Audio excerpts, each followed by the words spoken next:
بسم اللہ الرحمن الرحیم۔ ناظرین اکرام، بے شک اللہ رب العزت قرآن کریم میں بیان فرماتے ہیں کہ کائنات میں جتنے بھی جاندار ہیں ان سب کا رزق اللہ تبارک و تعالیٰ کے ذمہ ہے۔ فرمان باری تعالیٰ ہے اور اللہ بہترین رزق دینے والا ہے۔ اللہ سبحانہ و تعالیٰ نے کچھ ایسے اعمال مقرر فرمائے ہیں کہ جن کو سر انجام دینے والے رب کریم کی رضا اور خوشنودی کے حقدار ٹھہرتے ہیں، اور اللہ انہیں اپنے خصوصی انعام و اکرام سے نوازتا ہے۔ اللہ رب العزت کی اطاعت اور فرما برداری اختیار کرنے والے دونوں جہاں کی رحمتیں اور برکتیں اپنے دامن میں سمیٹ لیتے ہیں، اور نافرمان دونوں جہانوں کی کھو بیٹھتے ہیں۔ کشادگی رزق کے سلسلے میں پہلا مبارک عمل جو بارگاہ الہی میں بہت محبوب ہے وہ ہے اپنے دستیاب رزق میں سے صدقات اور خیرات کی صورت میں راہ خدا میں خرچ کرنا۔ اللہ کی راہ میں خرچ کرنے کی مثال اللہ تعالیٰ سے تجارت کرنے کی سی ہے کہ جس کا نفع اور منافع اللہ رب العزت کئی گنا بڑھا کر واپس عطا کرتے ہیں۔ سورہ بقرہ کی 60 میں فرمایا گیا ہے، جو لوگ اللہ کی راہ میں اپنے مال خرچ کرتے ہیں ان کی مثال اس دانے کی سی ہے جس میں سے 7 بالیاں اگیں اور پھر ہر بالی میں 100 دانے ہوں، اور اللہ جس کے لیے چاہتا ہے اس سے بھی زیادہ اضافہ فرما دیتا ہے، اور اللہ بڑی وسعت والا خوب جاننے والا ہے۔ ناظرین اکرام، اس آیت مقدسہ سے بات واضح ہے کہ اللہ کی راہ میں خرچ کرنے والے بدلے میں 700 گنا یا اس سے بھی بڑھ کر اجر پاتے ہیں۔ سورہ سبا کی آیت نمبر 39 میں اللہ رب العزت فرماتے ہیں، کہہ دو کہ میرا پروردگار اپنے بندوں میں سے جس کے لیے چاہتا ہے روزی فراخ کر دیتا ہے، اور جس کے لیے چاہتا ہے تنگ کر دیتا ہے، اور تم جو چیز خرچ کرو گے وہ اس کا تمہیں اجر دے گا، اور سب سے بہتر رزق دینے والا ہے۔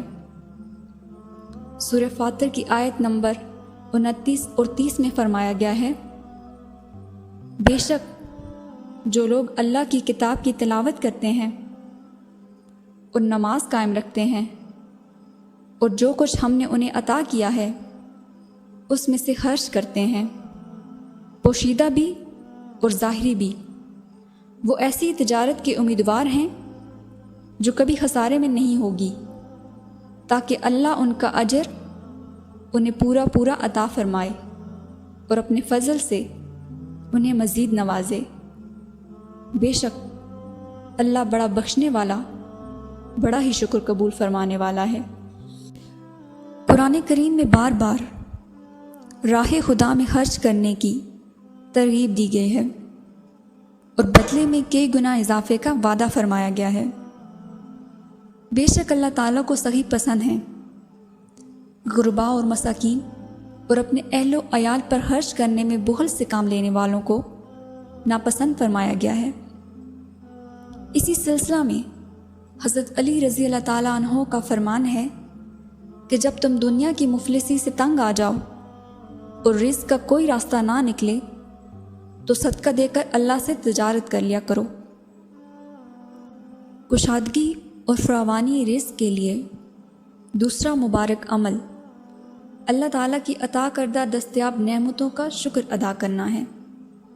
ناظرین اکرام، بلا شبہ اللہ سبحانہ و تعالیٰ نے ہمیں بے شمار نعمتوں اور عنایتوں سے نواز رکھا ہے۔ شکر گزاری کا حق ادا کرنا تو کجا، انسانی سوچ ان نعمتوں کا احاطہ کرنے سے بھی قاصر ہے۔ اگر ہم اللہ تعالیٰ کی نعمتوں کا شمار کرنا چاہیں تو نہیں کر سکتے۔ قرآن کریم کی سورہ ابراہیم کی آیت نمبر 7 میں اللہ تعالیٰ فرماتے ہیں، اور جب تمہارے پروردگار نے تم کو فیصلہ سنا دیا کہ اگر شکر کرو گے تو میں تم کو زیادہ دوں گا، اور اگر ناشکری کرو گے تو میرا عذاب بھی سخت ہے۔ اس آیت مبارکہ سے یہ بات واضح ہے کہ اللہ تبارک و تعالی شکر گزاری پر اپنی نعمتوں کو بڑھا دیتے ہیں اور ناشکری پر ناراض ہوتے ہیں۔ اللہ تعالیٰ کے عطا کردہ رزق پر جتنا زیادہ شکر گزاری اختیار کی جائے گی، اللہ اتنا ہی رزق میں کشادگی اور برکت عطا فرماتے جائیں گے۔ رزق کی تنگی ہو یا فراغی، جو مومن اللہ تعالیٰ کا شکر ادا کرے گا، خالق کائنات نے اس کے رزق میں اضافے کا وعدہ فرمایا ہے، اور قرآن کریم میں کیا گیا اللہ کا وعدہ ہر حال میں پورا ہو کر رہتا ہے۔ شکر گزاری سے مراد اللہ کی عطا کردہ نعمتوں کا زبان اور عمل سے شکر گزار ہونا ہے، اور ان نعمتوں کو اللہ اور نبی کریم صلی اللہ علیہ وآلہ وسلم کے احکامات کی روشنی میں استعمال کرنا ہے۔